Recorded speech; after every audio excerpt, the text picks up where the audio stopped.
بسم الله الرحمن الرحیم. د آریانا تلویزیون قدرمنو لیدونکو سلام. نن چهارشنبه د لمریز کال د 24 چې د 2012 کال د فبروري له 15 نیټې سره برابر ده. پام کړئ د دې مهال خبرونو ته. په پیل کې څو مهمو خبرونو سرټکي. په کاپیسا کې د ناټو په هوایي برید کې د 8 ماشومانو د وژل کېدو په اړوند د دغو ځواکونو اعتراف. افغان ځواکونو ته د امنیتي مسؤلیتونو د لیږد د مؤثریت په باب د دغه بهیر د چارواکو څرګندونې.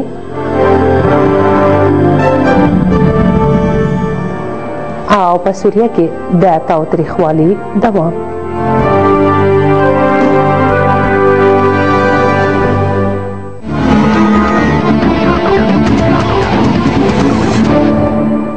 ستاسو روغتیا او سلامتیا په هیله مو کړئ. د دې مهال بشپړ خبرونو ته وینده نسرین شهزاد بشیر. آیساف ومنله چې په کاپیسا کې د دوی په هوایي برید کې 8 ماشومان وژل شوي دي. په کابل کې د آیساف مسؤلین وایي چې د دوی ځواکونو پر دې ماشومانو د وسله والو ګمان کړی و. آیساف دغه راز د افغان امنیتي چارواکو ښه څرګندونې رد کړي چې ګواکې دا عملیات له هغوی سره له همغږي پرته شوي دي. بلخوا د امریکا دفاع وزیر وایي چې د شپې عملیات تر اوسه هم د افغانستان او امریکا د ستراتیژیکو همکاریو یو سند د لاسلیک پر وړاندې د بحث وړ موضوع ده. عبدالعزیز کریمی په دې اړه ریپورټ لري. په کابل کې د آیساف ځواکونو د عامه اړیکو مسؤل وایي چې په کاپیسا کې د تېرې اونۍ په برید کې وژل شوي کسان ملکي وو. آیساف ځواکونو تېره چهارشنبه په کاپیسا ولایت کې هوایي بریدونه وکړل چې د دولتي چارواکو په وینا 8 ماشومان پکې وژل شوي وو. د آیساف د عامه اړیکو مسؤل جنرال بوني د چهارشنبې په ورځ ویل چې په دې برخه کې د دوی د ګمارل شوي پلاویو له څېړنو څرګنده شوه چې په دې عملیاتو کې چې په ګیوانه کلي کې شوي وو 8 ماشومان وژل شوي وو چې دوی پرې د وسله والو ګمان کړی وو. The aircraft dropped 2 bombs on the group that we believed to be in. د ځمکنیو څارونکو په مرسته پوځي الوتکې 2 بمونه پر دغه ډله چې ګمان کېده د موږ او افغان امنیتي ځواکونو لپاره په وخت یې وغورځول چې په تاسف سره په پایله کې 8 افغان ماشومان ووژل شول. نوموړی وایي چې د عملیات د وسلو او مهماتو د زیرمو د پلټنې په موخه پیل شوي وو او هڅه به وکړي چې دا ډول پیښې تکرار نه شي. په دې اړه د ولسمشر لخوا ټاکل شوي پلاوي هم ویلي وو چې وژل شوي کسان وسله وال نه بلکې ماشومان وو. افغان امنیتي چارواکو پر آیساف نیوکه کړې وو چې د عملیات له افغان ځواکونو سره له سلا او همغږي پرته شوي وو، خو آیساف دا تورونه ردوي. I'm not sure where the confusion has come from, but it was آیساف دغه عملیات د افغان ځواکونو سره په همغږي ترسره کړی دی او تر عملیات وړاندې د کاپیسا د ملي امنیت رئیس هم د عملیات له جریان څخه خبر وو. response company from the Afghan. له تېرو څو کلونو راهیسې په افغانستان کې د بهرنیو ځواکونو په عملیاتو کې د ملکي خلکو مرګ ژوبله د ولسمشر حامد کرزي د ادارې او بهرنیو ځواکونو ترمنځ یوه ناندریزه مسله ګرځېدلې چې ولسمشر کرزي یې هر ځل د مخنیوي غوښتنه کړې، خو آیساف یې بیا اغېزناک ګڼي. دې مسلې د افغانستان او امریکا د ستراتیژیکو اړیکو د سند لاسلیک کول هم ځنډولی دی. د امریکا د دفاع وزیر لیون پنیتا ویلي چې د ستراتیژیکو اړیکو د سند په برخه کې افغان حکومت ته د زندانونو د سپارلو او د شپې عملیاتو پر سر اختلاف لا هم پر ځای پاتې دی. نن د 24 له افغانستان څخه د شوروي لښکرو د وتو له 23 کلي سره برابره ده. شوروي لښکرې په افغانستان کې د څه کم 10 کلو جګړو او د افغانانو د جهاد په پایله کې د 1918 کال د 24 د افغانستان پرېښودو ته اړ شول. د چارو یو شمېر پوهان وایي چې په افغانستان کې د شوروي یرغل د دې لامل شو چې ګاونډي هېوادونه په افغانستان کې لاسوهنې پیل کړي.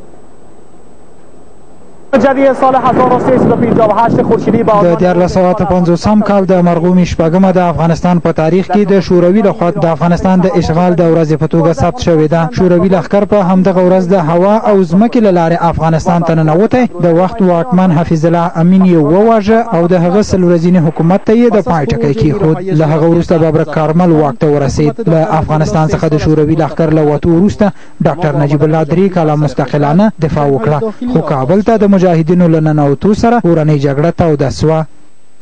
متاسفانه افغانستان ایمال شد و از او موقعیتی ایرکی داشت و غرب و کشورهای دیگر مسئولیت اخلاقی در برابر افغانستان داشتند که افغانستان در یک جنگی که برای همگی می جنگید پشت افغانستان پشت سر گذاشتند. زمینه زیر مسائل که تا کشورهای همسایه سازمان‌های استخباراتی جهان به کشور مداخله کنند و در آخرین سالهایی که شوروی در واسطه بودن دست به جنایت دیگه زد که باید از ایجاد تفرقات در بین اقوام و قبایل افغانستان بود.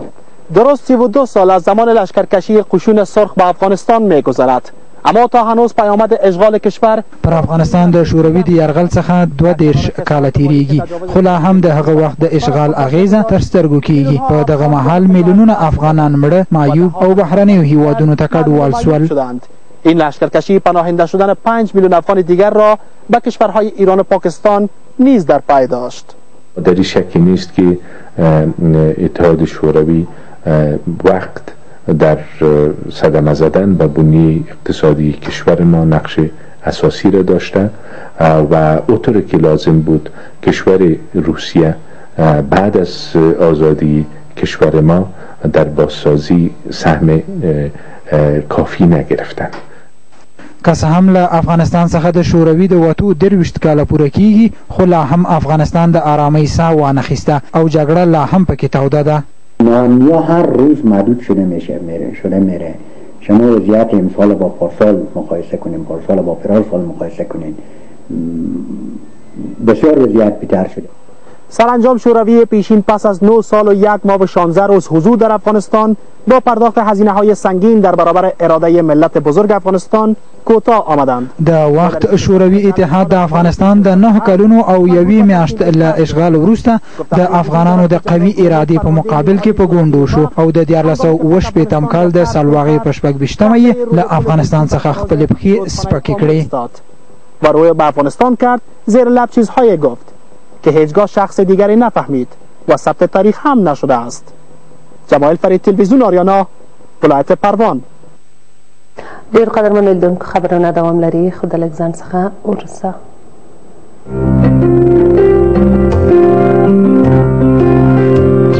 با یک شماره دلخواه خیش در هر شبکه دیگر در افغانستان با 1.5 افغانی فی دقیقه تماس بگیرید. اتصالات را انتخاب نموده و از بهترین پیشکش در افغانستان لذت ببرید، بدون فیس روزانه، بدون نیاز به ازدیاد کردیت اضافی و بدون فیس فعال نمودن. همین اکنون این پیشکش را فعال سازید. در صفحه پیام فاصله شماره مورد نظرتان را نوشته و به شماره 3378 ارسال نمایید و یا به شماره 555 به تماس گردیده بر راهنمایی عمل نمایید.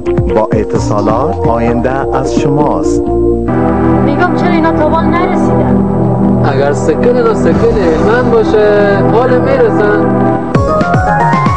موتورسیکل هلمند سری و هم قشنگ است. با جنبینای عالی سکل هلمند سکل هلمند با ماشین پرقدرت سری و هم پرسرعت. چپ افکار و زیبا سکل هلمند سکل هلمند با فریم مستحکم جدید است و هم قشنگ. با کیلومتر قشنگ سکل هلمند سکل هلمند موتورسیکل هلمند راست و مستحکم.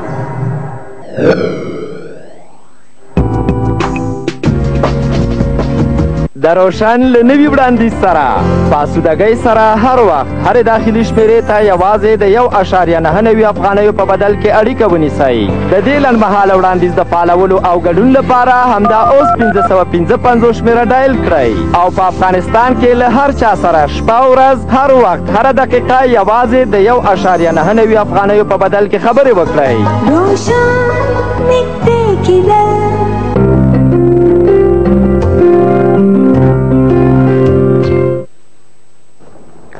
د خبرونو دوام.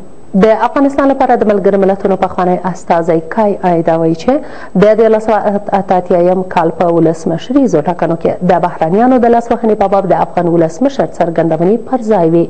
هغه په افغانستان کې د خپل ماموریت په باب په لیکلي کتاب کې ویلي چې د افغانستان په ټاکنو کې د بهرنیانو لاسوهنې د شرم وړ وي او په لومړي پړاو کې د ولسمشر کرزي د بریا ادعا ښایي پر ځای وه.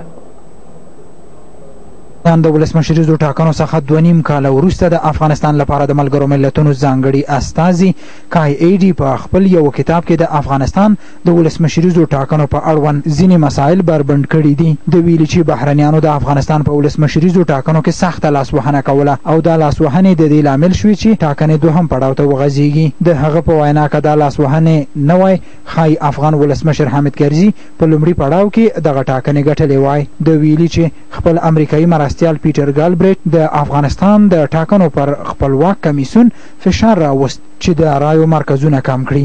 هغه د افغانستان او پاکستان لپاره د امریکا پخوانی ځانګړي استازي ریچارډ هالبروک هم تورن کړی چې د افغانستان په ټاکنو کې لاسوهنه کوله. د آی ډي په وینا هالبروک افغان ولسمشر ته له ټاکنو مخکې ویلي و چې دوهم پړاو ته د ټاکنو غځېدل باید ومني. افغان ځواکونو ته د امنیت د لیږد مسؤل ډاکټر اشرف غني احمدزی وایي چې د هغو سیمو امنیت تر پخوا ښه شوی چې چارې یې افغان ځواکونو ته سپارل شوي دي. دا څرګندونې نوموړي په خوست کې یوې غونډې ته وکړې. په همدې مهال د خوست اوسېدونکو له نوموړي غوښتنه وکړه چې دولت دې د دودیزې لویې جرګې پرېکړې عملي کړي. دوی غوښتنه کوله چې نړیوال ځواکونه د خپل سرې عملیات بند کړي. نور حال له خوست نه د محمد رسول عادل په ریپورټ کې.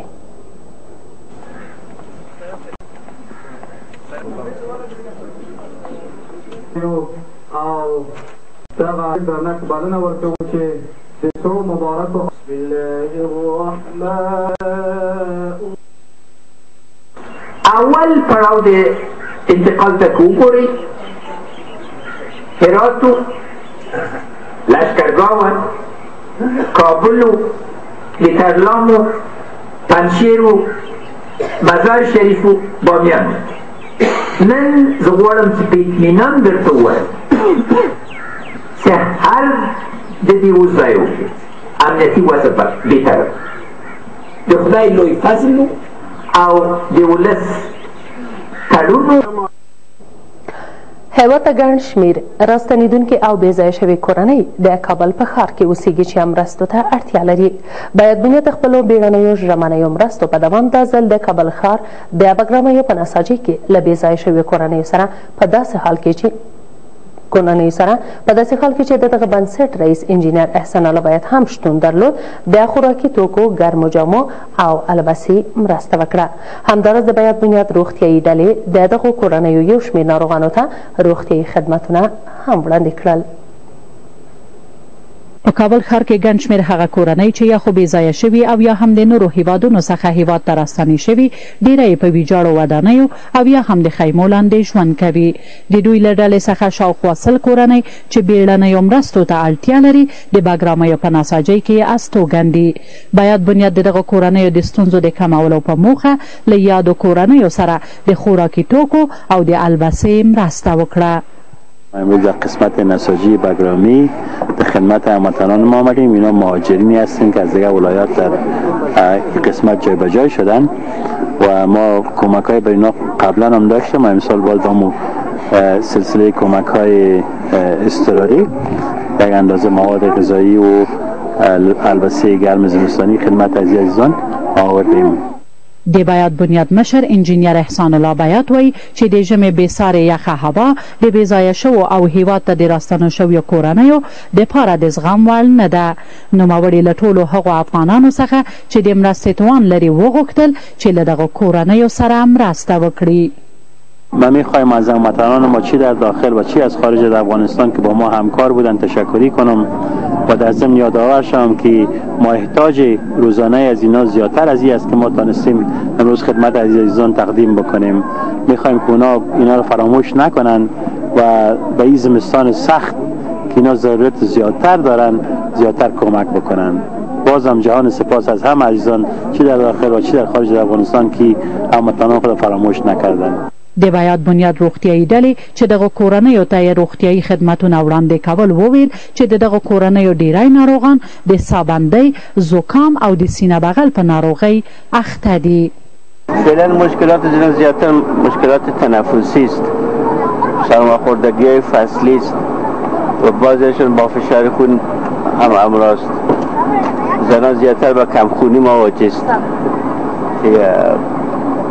فعلا این مریضای زیادتر مریضای ما مریضای تنفسی است که دغو بې ځایه شوو کورنیو چې اوس مهال د بګرامیو په نساجۍ کې اوسیږي د باید بنیاد لرۍ سره د خبرو پر مهال د کار او سرپناه نشتون او روغتیایي خدمتونو ته نه لاسرسی خپلې لومړنۍ او جدي ستونزې وبللې.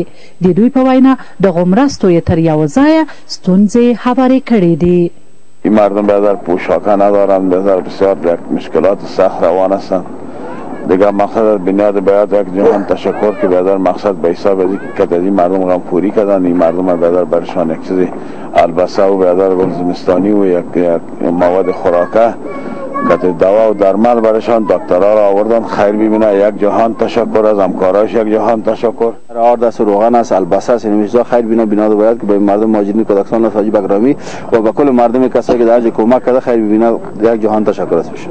د بګرامیو په نساجۍ کې شاوخوا 100 بې ځایه شوې او له پاکستان او ایران څخه راستنې شوې کورنۍ ژوند کوي چې د یو کال په اوږدو کې د دوهم ځل لپاره د بیات بنیاد لخوا ورسره مرسته شوې ده. ډیری دا کورنۍ د بغلان ولایت اوسیدونکي دي. بیات بنیاد یوازینی خصوصي بنسټ دی چې د تاسیس څخه را په دې خوا توانېدلی په هیواد کې د روغتونونو، ښوونځیو، جوماتونو، کتابتونونو، د څاګانو په کیندلو او ګڼو نورو مرستو په ترسره کولو سره د هیواد په بیا رغونه کې رغنده ونډه واخلي. اوس مهال د دغه بنسټ لخوا د هیواد په څو بېلابېلو سیمو کې د څو ښوونځیو، جوماتونو او روغتونونو د جوړولو چارې روانې دي چې په نږدې راتلونکي کې به ګټې اخیستنې ته وړاندې شي. او د ارزګان چارواکي وایي د امنیتي مسؤلیتونو منلو ته چمتو دي. د ارزګان چارواکي وایي چې د مهال په ارزګان کې امنیتي ساحه پراخه شوې او یو لړ پرمختګونه هم رامنځته شوي، نو د ولایت باید د واک د انتقال د پروسې په دریم پړاو کې شامل شي. د څرګندونې د ارزګان والي محمد عمر شیرزاد د تېره ورځ په هغه غونډه کې وکړې کوم چې نوموړي ولایت ته د مسؤلیت د لیږد د پروسې د چارواکو د ورتګ په مناسبت جوړه شوې وه.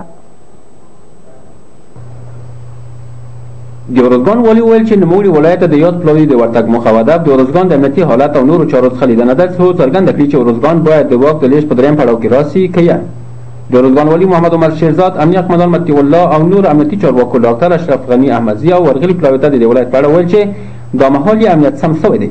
مهمې ولسوالۍ د وسلوالو طالبانو له واکه وتلي دي. ولسوالیو ته د غځېدلو لارو د ساتنې لپاره ګڼ شمېر امنیتي پوستې جوړې شوي دي. په ځینو دولتي ادارو کې اهل کسان په دنده ګمارل شوي دي او د نورو د ګمارنې لړۍ دوام لري. د بیا رغونې په برخه کې د توان سره سم کارونه ترسره شوي دي او دا مهال د نور پرمختګ لپاره هم نوي پلانونه جوړ شوي دي. د ارزګان ځایي چارواکو ویل چې ولایت د واک د لیږد ته چمتووالی لري او باید د دې پروسې په دریم پړاو کې شامل شي. افغان امنیتي ځواکونو ته د امنیتي مسؤلیت د لیږد د پروسې مسؤل ډاکټر اشرف غني احمدزي په دې خوښي وښوده چې ارزګان د پرمختګ په حال کې ویني او د دې ولایت امنیتي هم ډاډمن وبلل او ویل چې کېدای شي د انتقال د پروسې په دریم پړاو کې د ارزګان ځینې سیمې افغان ځواکونو ته وسپارل شي. د کورنۍ او ملي دفاع د وزارتونو او د ملي امنیت د لوی ریاست استازي هم دې ته تړلی وښود چې د ارزګان ځینې سیمې افغان ځواکونه ساتلی شي، خو د سیمو نومونه یاد نه کړل.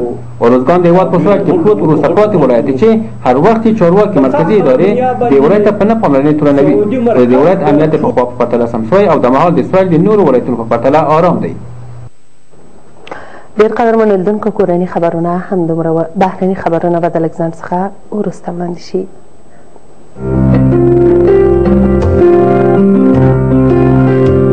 بهترین نرخ مکالمه در کشور، یک افغانی فی دقیقه پس از دقیقه دوم بدون کدام فیس. در جریان روز به سرگرمیتان ادامه دهید. از 100 MB اینترنت رایگان در موبایلتان استفاده نمایید. برای اشتراک در این پیشکش به شماره 555 در تماس شده و از بهترین نرخ تماس به اینترنت رایگان لذت ببرید. با یاران به از سرگرمی هایتان ادامه دهید.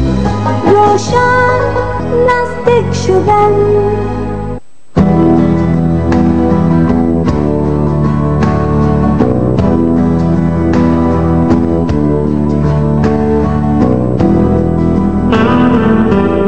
حالا مشتریان باختربانک می توانند از 30% تخفیف در شفاخانه‌های سما، بست و گلب بهره‌مند شوند. از شما 30% تخفیف. مشتریان باختربانک می توانند به این سه شفاخانه مراجعه کرده و از خدمات 30% تخفیف آنها بهره مند شوند. مشتریان محترم باختربانک می توانند به این شفاخانه ها در روزهای تاق مراجعه نموده و از معاینات رایگان و 30% تخفیف معالجه بهره مند شوند. شفاخانه سما غرب چراهی 500 فامیلی خیرخانه، شفاخانه بود سرک سیکارتی نو و شفاخانه گلف چراهی سرسبزی. باختربانک نه تنها برای بهتر شدن زندگی ما می اندیشد بلکه برای بهبود صحت ما نیز سهولت می آفریند. بانک امروز و پردای شما. تعلیم و تربیه یک عمل اجتماعی است که با کار و زندگی مادی و معنوی جامعه بشری یک رابطه ناگسستنی دارد. تعلیم و تربیه عبارت از تقدیم حقایق است که در سلوک انسانها تغییرات مثبت را به جامعه آورد و همچنان تربیه تغییر رویه مطلوب نظر به تجارب گذشته است که انسانها از او می‌آموزند. خوشبختانه که ما هم آرام آرام به طرف انتقال مسئولیت میریم و زیاتر بحث‌های امنیتی متمرکز میشه به قوای پلیس در کشور. ما از نقطه نظر قوت‌های فیزیکی بر سال 2014 پلیس تعلیم تربیه شده خواهد داشتیم و همچنان به خاطر انکشاف رهبری ما استاف کالج یا قماندانی عمومی تعلیمات رهبری در سطح وزارت امور داخله در چوکات قماندانی عمومی تعلیم تربیه داریم که افسران ارشد ما شامل تعلیمات ارشد رهبری در استاف کالج میشه تا بتانیم ما خوبتر و بهترش رهبری در سطح قوای پلیس انکشاف بدیم. این پیام از طرف وزارت داخله برای شما تقدیم گردید.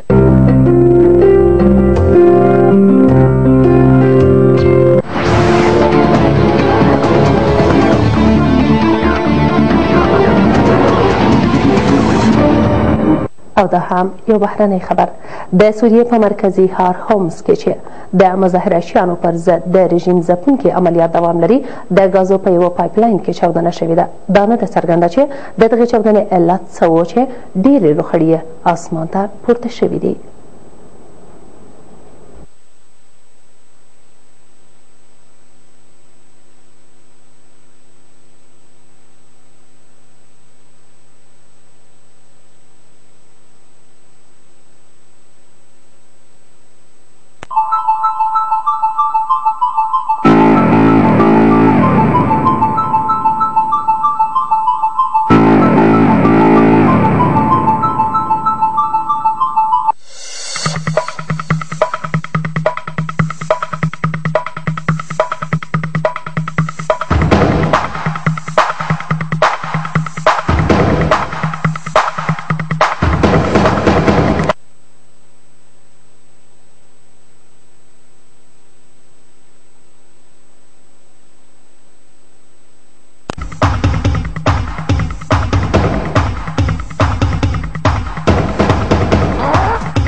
بیایید در پاکیزگی شهر با هم سهیم باشیم. این پیام از طرف بنیاد بیات برای شما تقدیم گردید.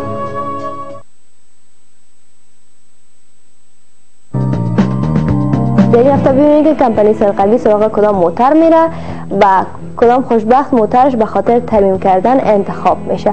ما یک موتر مینیوان 1998 میرانم. ما این موتر از پدر خود گرفتیم.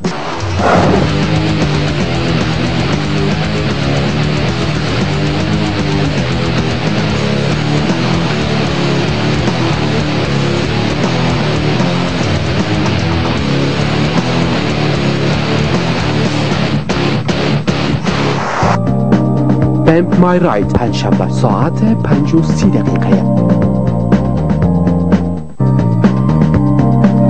اگر تیل ارزانم شود کرایه موتر دمو جایشه هیچ کس پرسان نمیکنه.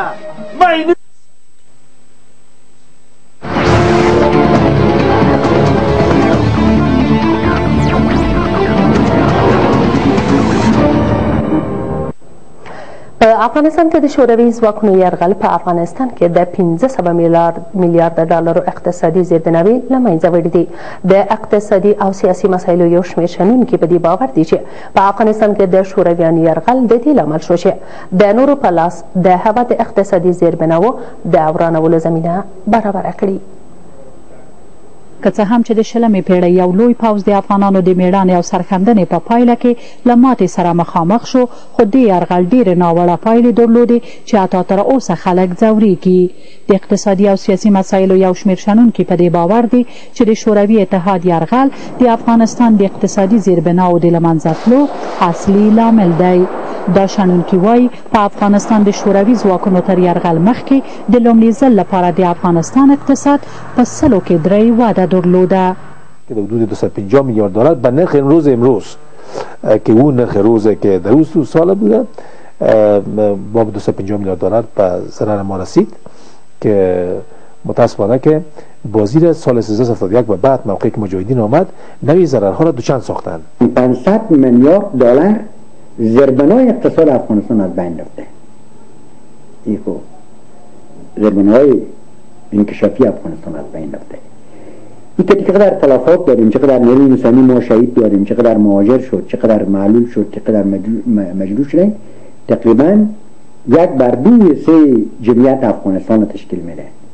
ښاغلی مسعود وایي له افغانستان څخه د سرو پوځونو تر وتلو وروسته د هیواد اقتصادي سیستم په بشپړه توګه له منځه نه و تللی او تر هغه چې امکان یې درلود فعال و، خو وروسته د کورنیو جګړو او نورو هیوادونو د پټو لاسوهنو له امله دا ټولې زیربناوې له منځه لاړې. آخرین روزی که دکتر نجیب سقوط میکنه امی کشور شما با وجودی که تولیدات پایین اومده 121 میلیون متر تکه تولید میکنه. آخرین روزی که دکتر نجیب چی میکنه سقوط میکنه شما 350 میلیون دلار تنها صادرات گاز به دست میارید. وقتی آخرین روزی که دکتر نجیب سقوط میکنه نساجی گلبهار شما از بزرگترین صادرکننده سانکره در منطقه برای ایتالیا مطرح شد. امی بوده.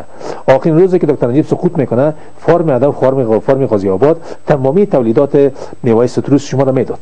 هغه وایي روسان په خپله هم تاییدوي چې د جګړې په وخت کې افغانستان ته ډېر زیان اوښتی او باید له روسیې څخه د دغه زیان د خسارې د ترلاسه کولو په اړه هڅه وشي. پوره 23 کاله وړاندې د پخواني شوروي اتحاد ځواکونه له افغانستانه ووتل او له خورا ډېر لوړو ژورو وروسته د افغانستان حکومت اوس هڅه کوي چې د دغه هیواد اقتصادي زیربناوې بیا ورغوي. ډېر قدرمنو لیدونکو دا مهالنۍ خبري سرویس چې په همدې ځای پای ته ورسېد. له ملتیا څخه مو مننه. شپه مو په خیر.